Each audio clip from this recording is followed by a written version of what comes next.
Hello everyone, welcome back to a new episode of Pentiment. Last time we left off, we have some things to investigate. There's a few different things we need to do. I also need to go make sure I drop off the money to Clara. So let's check out our characters here and then look at our updated journal and see what we're going to do today. The brother of Johannes Johann Bauer. Franz is married to Kat and is the father of Martin.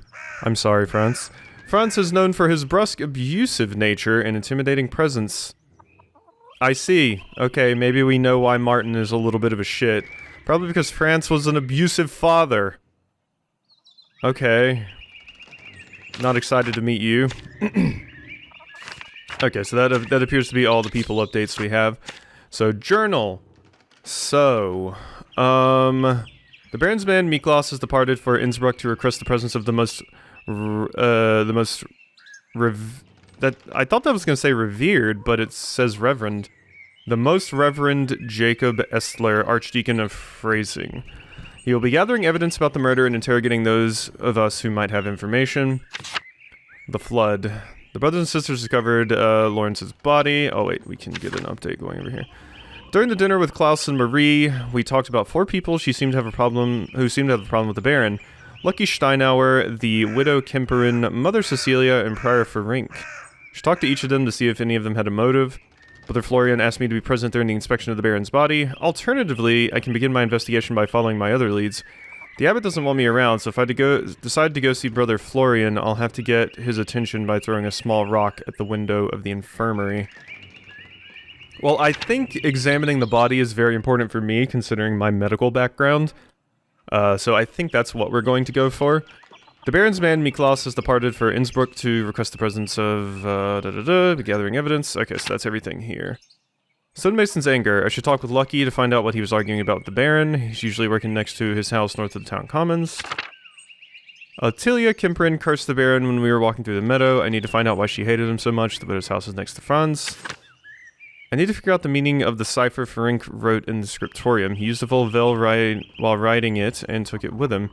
Can't keep it in his robes all the time, can he? Ferenc's house had discovered the Volvel. Use this to figure out the cipher. Figured out the cipher. It says, yeah, here lies Gerhard. Latin for here lies Gerhard. I should check Brother Gerhard's grave. Prior Ferenc has been acting strangely since the Baron arrived. I should talk to him to find out if something's going on between them. He's usually in the scriptorium, the abbot's house, or the prior's house. So yeah, I checked the grave, but it said there was nothing. I was able to find an entrance to the library through the crypt beneath the abbey. A false relief opened the door that revealed a stairway leading up the floor of the library. Now I just have to go inside after the nuns have left. Cecilia reacted poorly to the Baron's appearance at the abbey. Could she have something to do with his murder? I should find out what their history is. She's usually in the prioress house in the convent. Okay, so yeah, we've gotten updates on all of those things now, so we can keep everything in track. I want to make sure I examine the body absolutely, 100%. So that, I'm going to make sure I prioritize. It said I could chase my other leads, but I'm going to actively avoid doing that until I check the body. Because I imagine we can only do so many things in a day, yeah? I probably can't chase all of the leads. So this is a way for me to get... Yeah, the Gertner farm is over here. So I can walk over here to the Gertner farm. There we go. So yeah, I gotta give Clara the money. That could help me out later. Or something, so... Clara. Hello, Andreas. Hello, Clara. I have something for you. Oh? This should be enough to pay my rent and the tax you owe the Abbey. Andreas, this is far more than your rent payment. We can't accept this. Please, Clara, it's the least I can do. You and Peter have been such gracious hosts. Consider the rest a gift in addition to my rent. I insist, it's enough to pay back the abbot, yes? Let's say please, Clara, it's the least I can do. You and Peter have been such gracious hosts. But Andreas, how did you even find so much coin? Are you sure you'll have enough to spare for yourself? Convince Brother Matthew to pay me a bit early. I wanted to be sure you could pay your taxes in time.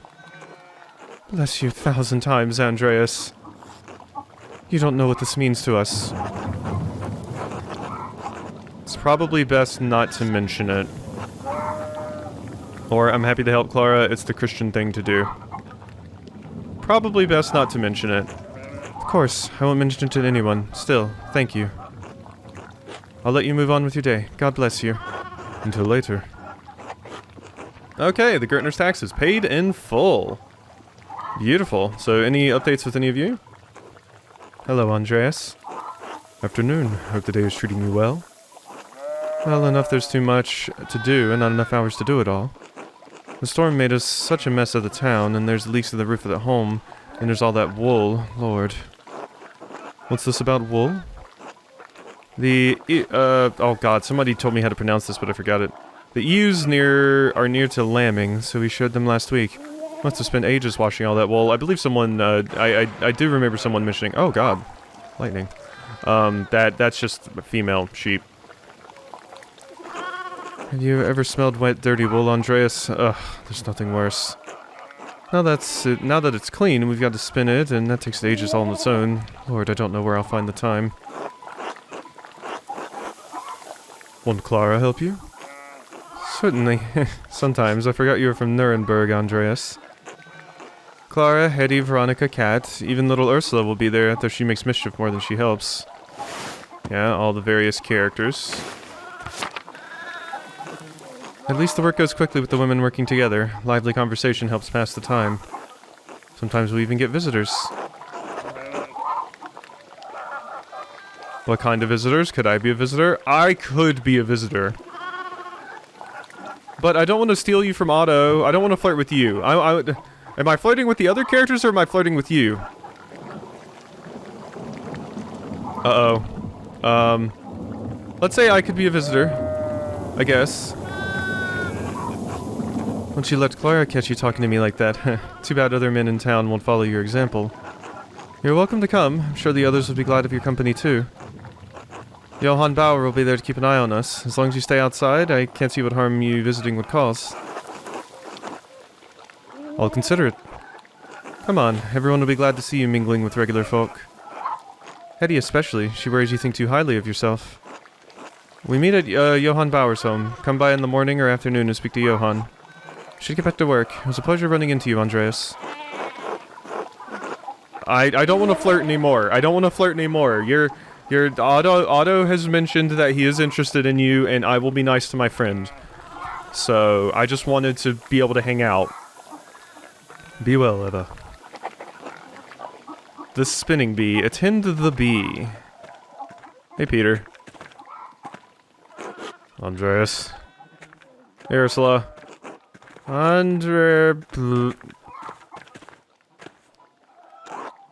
Andreas, you say hello to the girls today? Eva and Clara? No, I mean the chickens, Peter, James, and John. Oh, all biblical names. I like it when you stroke their back or give them a good scratch under the breast. You named your chickens after the apostles. Yeah, the apostles. John the Baptist, Peter, and James. Not after some nice local flora. Yarrow, Eyebright, and Campion would suit them well. You couldn't think of anything more feminine? Maybe the names of pretty girls you know? Let's say this one. Not after some nice local flora. Yarrow, Eyebright, and Campion would suit them well. Don't know those. Usually I just call them by their color. There's the yellow ones in the meadow, the purple ones. But I hear the apostles every Sunday in Mass. They witness Jesus' greatest moments of glory and his darkest trials. I was thinking, that's how it is with the girls and me. They see everything I deal with around here. That makes perfect sense to me, Big Jorg. You have much in common with Christ. Yeah. Word of advice, don't mention that to anyone else, especially the father. It's fine, I get it. I'll just call them those flowers you mentioned from now on. Don't recall your family eating eggs. What do you do with all of them? Well, we sell them to the Bowers. Claire says they need the extra money. We need the extra money for taxes. Anyway, I should get back to it. Till later, Andreas. Till then. Okay, you named your chickens after the apostles. Yeah, the abbot probably would not like to hear this. Don't tell anybody at the church, actually. You're like, you're naming your chickens after the apostles? That's heresy. Oh god, random cough out of nowhere. Okay, so we got an updated journal entry. Some of the peasant women have invited me to spin wool with them and share in a little gossip about the town. I could learn something about who would have wanted to kill Lawrence. Women meet at Johann Bauer's house just off the Commons. I should let Johann know I want to attend. Okay, so... yeah, I think that one's probably a good one to do. We could find out some information there, and obviously I want to do the investigation of the body. So, let's check out people, get some new updates. Catherine Kat Bauern, wife of Franz Bauer, mother of Martin. Kat suffers under her husband's oppressive presence, but is well liked by the other townsfolk. Yeah, Franz sounds like an asshat. I must say. Okay, so... let's see what we can do here. So I want to get to the Abbey, for sure. Because the Abbey will give me the ability to examine the body. So let's go ahead and get over to the Abbey. Oh yeah, and someone mentioned the art here on the Illuminata. It's apparently there is more variation in this than I thought. There's like little stories that can happen with these and all kinds of stuff. Some of them change over time, so I'll try to make a point to pay attention to it a little bit more. I've been kind of looking past it a little bit, but yeah, I have noticed the art a lot of the times. It's just I haven't pointed out when it's changed or anything like that. So we want to go to the meadow. Yes. So let's just get over here. Like I said, given my medical background, I think examining the body is a must. An absolute must. It'll also give me, like, you know, if the knife isn't actually what killed, if the knife was a plant, and something else actually killed Rothvogel, then that would be interesting to find out. So, we gotta find out exactly what I gotta do here. So it says there's an investigation spot here. Yeah, so this must be where... it said throw at a window? Here it is. It's listed in the flood. Brother Florian asked me to be present during the inspection of the Baron's body. Alternately, I can begin my investigation by following other leads. The abbot doesn't want me around, so if I decide to go see Brother Florian, I'll have to get his attention by throwing a small rock at the window of the infirmary. So, the infirmary, where exactly is that? There it is. Okay, so we go over here, throw a rock at this window. Good. Alright, let me in, Florian. Let's examine the body. Andreas, this way. Thank you for doing this, Florian. There you are. Glad the storm didn't delay you. Now, even though I gave instructions that I was not to be disturbed, we must work quickly. Seeing a corpse up close can be unsettling for some. I hope you're up to it. I'm not sure, but I want to help Piero. I have seen many animal corpses in the wilds in various states of decay. Human death is also part of nature. It's alright, I've thrown up enough not to mind it so much. I studied medicine for a while in university. We saw dead bodies, I'll be fine. Seeing a dead body is different from examining one directly. Now then, you should probably take notes as we go. This might be useful later. Ah, of course. Uh-oh. Is that like a real? Or you're gonna take notes, okay.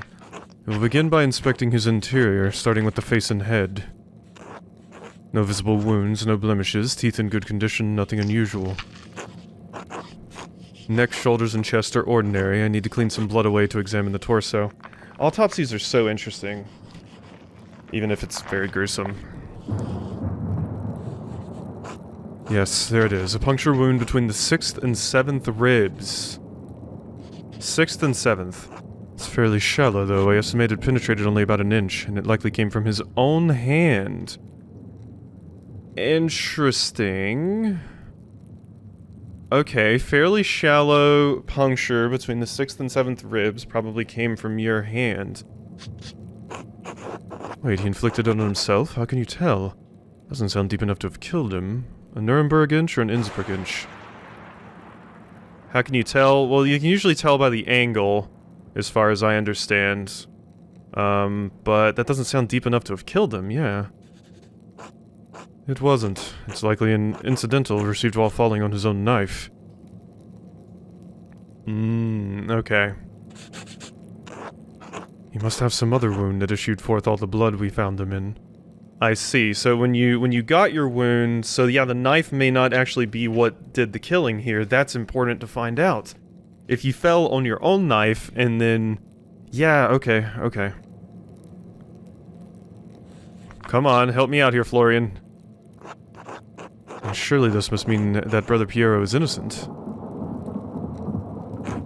It means it's incredibly unlikely that Brother Piero stabbed the Baron, but it doesn't explain what actually killed the man. Brother Piero never should have picked up that knife. I'm sure the appearance of guilt never even crossed his mind. Now then, let's move on. Okay, so yeah. Adding more examples of why it's probably not Piero. I don't like the bone saw sitting there. There is a sore on his sex, probably from the French disease. I doubt it had anything to do with the murder. The French disease? A sore on his sex, the French disease. When you mention a sore, it makes me think of, like, herpes or something. Was that called the French disease during this time? The French disease, syphilis. Interesting. Interesting. The first written records of an outbreak of syphilis in Europe occurred in 1494 or 1495 in Naples, Italy, during a French invasion. Since it was claimed to have been spread by French troops, it was initially called the French disease by the people of Naples. Interesting. What an interesting bit of history there. So the first instance of syphilis was assumed to be spread by French invaders, so the people started calling it the French disease. Huh. Cool. Interesting to know. That had anything to do with his murder. Oh my god, and yeah, you're mentioning it! The disease French soldiers received in the brothels of Naples. Yes, how do you know of it?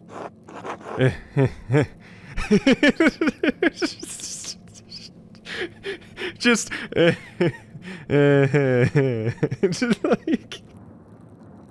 Oh my god. Let's say we discussed it in university. Ah, yes, it's spread rapidly, even north of the Alps. The treatment is dire, as it involves heavy mercury consumption. That's not good for you. That's not good for you. Fun fact, since we're talking about mercury, an interesting thing I know, China's first emperor, I forget the exact name of the emperor, but basically he was an emperor that was obsessed with the idea of immortality. So he did some pretty crazy things to try and achieve immortality. He drank mercury. He ate jade because he thought, well, jade is like immutable. Gems are hard to damage, basically. So if I eat jade, then I will become invincible, basically. Also had like a crazy tomb. Called the Tomb of the First Emperor, that's still in China to this day, and it's like kind of wild. It was basically an entire underground city, and there were rivers of mercury in the place. So as far as I understand, I think they've had access to it now, but the documentary I watched about it said it was still unopened to this day because there were so many chemicals and mercury from the stuff with just the rivers of mercury in this place that you couldn't actually go in there. I think the Chinese government also just doesn't want to open it up. But there's probably like all kinds of treasures and things in there. It's just really, really interesting. The whole First Emperor and the First Emperor's tomb. It's really, really interesting if you ever want to look it up. Super, super interesting stuff about him. Just obsessed with the idea of attaining immortality. Alrighty. Anyway, it seems the Baron was not the most faithful husband. Not uncommon among the nobility, yeah? I would expect a monk to be more shocked by this. I would not. I mean, you're a monk, but you also used to be in the military, so... I spent many years as a mercenary. Sex and death are common companions in that world. Besides, sex isn't all that rare even in an abbey. I know, right? Yeah. People are still gonna bone. Between the monks and the nuns, between the brothers, I see. I mean, I'm imagining both of these. I mean, regardless of what people like to say, gay people did exist all the way back in these times. It's just not written about because they had to cover it up, because, yeah. In one of my history classes, we actually read about, letters from a gay man in, like, early colonialized America, I want to say. It was one of my early college classes. And just, like, the struggles that he was dealing with. I think he was attracted to his pastor, and was just really struggling with that and had diary entries that have since been found. It's just really, really cool to see those kinds of things. Because, yeah, they did exist. They had to hide, but they did exist. Between the monks and the nuns, between the brothers, I see. Let's say I see. Or actually, I'm kind of interested in just saying between the brothers to see what you would say, basically. Let's get your opinions on this, Florian. It's not relevant to our examination, Andreas. Let's continue. Okay, so you just want to avoid it. Alright, well, I was interested, but other than a few blisters on his feet from what I assume are new shoes, there's nothing wrong with his legs. Andreas, can you help me turn him over? Grunt an affirmation stoically. Of course. Alrighty, we're taking avid notes here. Okay, well, I mean, I see blood on the head, so maybe it was a hit to the head? There's a slight irregularity in his spine, possibly from an old injury. I don't think it has anything to do with how he died, though. Spent enough time with nobles to guess that he probably fell off his horse when hunting. I understand the Baron enjoyed hiking in the wilderness. The most beautiful places are often the most difficult to reach. I'll say this one. It seems like a silly thing to risk your life for, but I'm not one to talk. Whatever the reason, it didn't contribute to his death. Okay. The head. Here it is. A rather dramatic head wound. That's what I thought. When we turned him over, I saw, yeah. The dark hair and the blood make it difficult to see, but it's quite bad. Hit with a blunt object? In my experience, I've never seen someone walk away from a head wound of this severity. I imagine the force of the impact would have to be quite great to crack the skull. Quite right. I see your medical training was not forgotten. And yeah, the other option was to ask how you would know how many severe head wounds have you seen. You were in the you just said you were a mercenary, so I imagine a lot. I lack the benefit of university study, but the battlefields of Poland and Lithuania provide an education of sorts. Rather be treated by someone with experience than a novice with a university education. That is true. Why don't you study medicine in a university? I wish I had finished my degree. It could be of more use to you now. Let's say this one. There's no need to despair. Many hands would make more work in this instance. The wound looks like it was caused by a single powerful blow from a blunt object, probably no more than 4 or 5 inches across. I was gonna say like a candlestick or something, but I don't know of a candlestick that would be able to strike with that much force. I would imagine something to actually crack open a skull would need to be like a mace or something.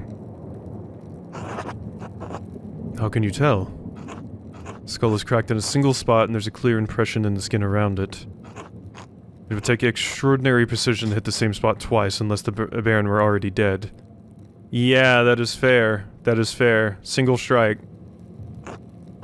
It's like he didn't die immediately. How long could he have survived for? I've seen similar injuries in battle. The victims don't last more than a few minutes, but it's an agonizing death, yeah.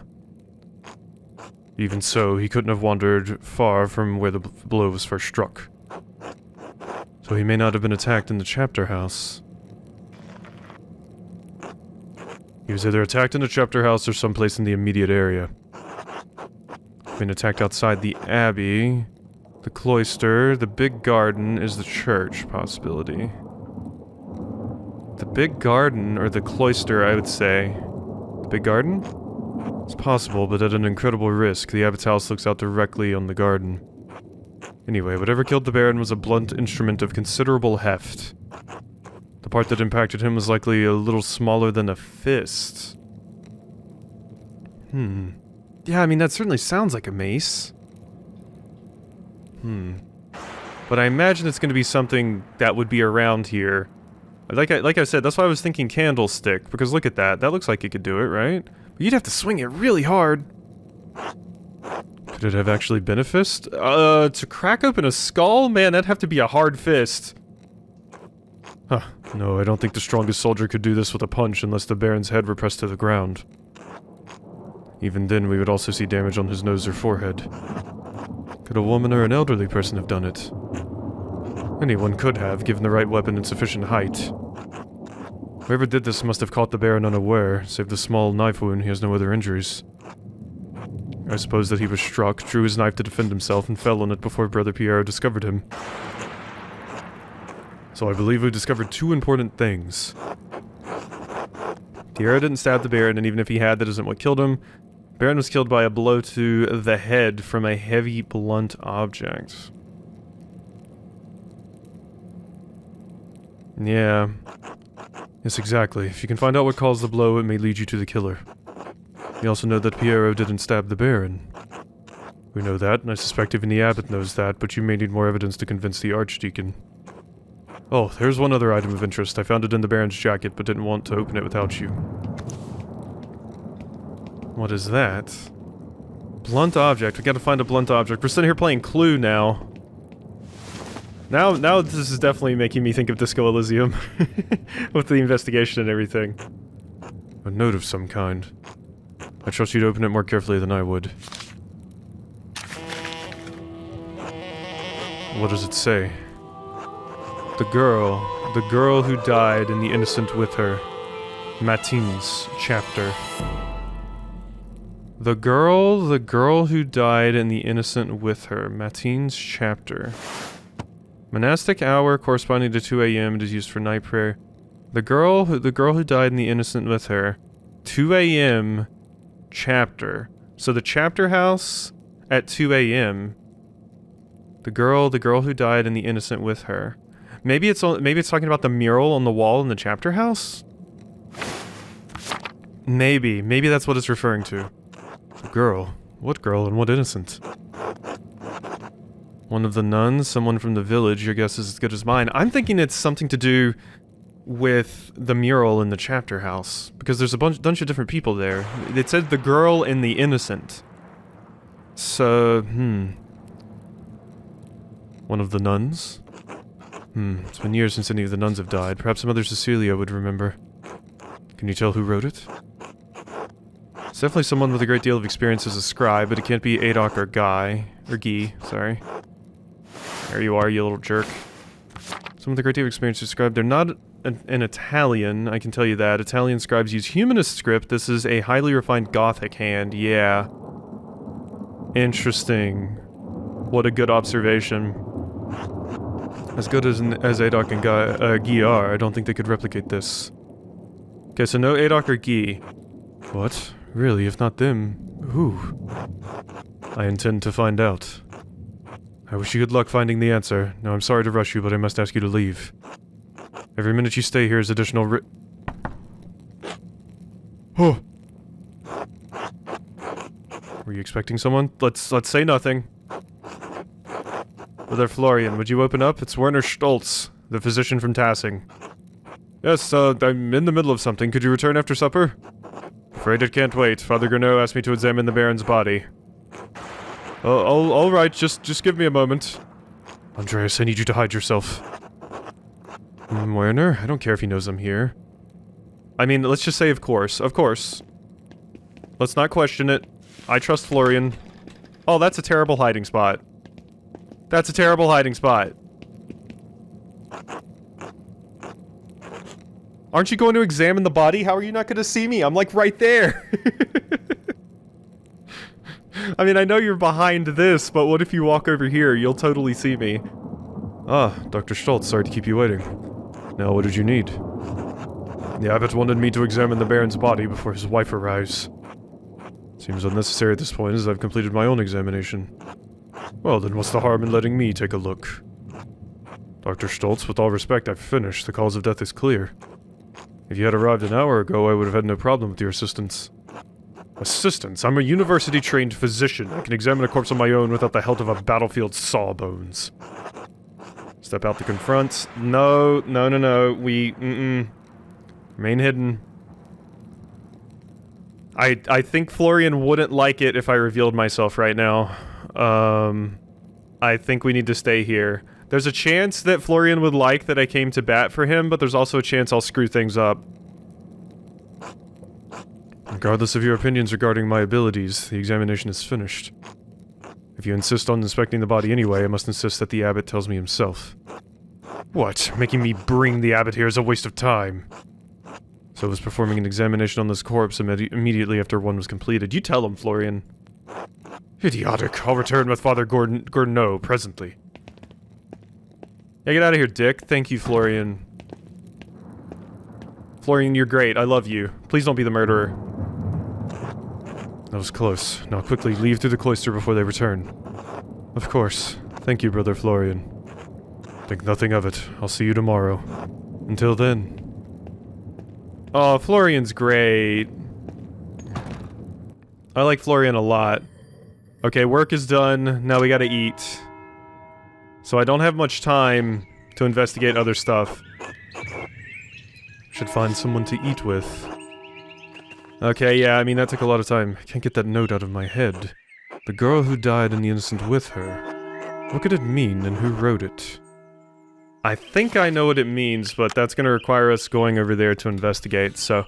Alright, we've gotten some more information and stuff, so... I think we're gonna go ahead and end this episode of Pentiment off here. Hope you've enjoyed, and I'll see you next time for some more.